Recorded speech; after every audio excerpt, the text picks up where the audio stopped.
తెలుగు ఇండస్ట్రీలో అగ్రహీరో చిరంజీవి కార్మికుల వేతనాలపై సోషల్ మీడియా వేదికగా స్పందించారు. తాను ఎలాంటి ఏకపక్ష నిర్ణయాలు తీసుకోలేదని రాసుకొచ్చారు.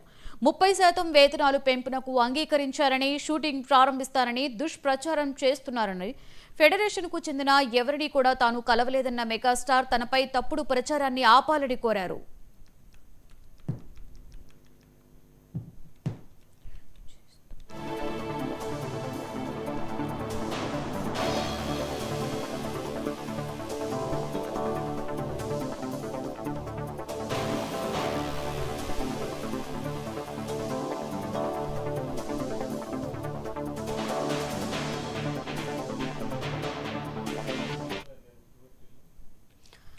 తెలుగు ఇండస్ట్రీలో అగ్రహీరో చిరంజీవి కార్మికుల వేతనాలపై సోషల్ మీడియా వేదికగా స్పందించారు. తాను ఎలాంటి ఏకపక్ష నిర్ణయమూ తీసుకోలేదని రాసుకొచ్చారు. 30% వేతనాలు పెంపునకు అంగీకరించారని, షూటింగ్ ప్రారంభిస్తారని దుష్ప్రచారం చేస్తున్నారన్నారు.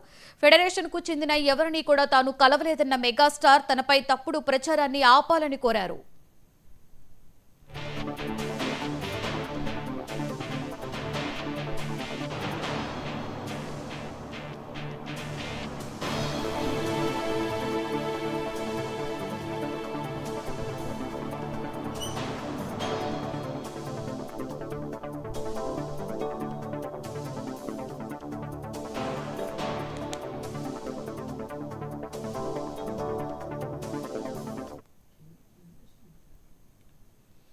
రాజు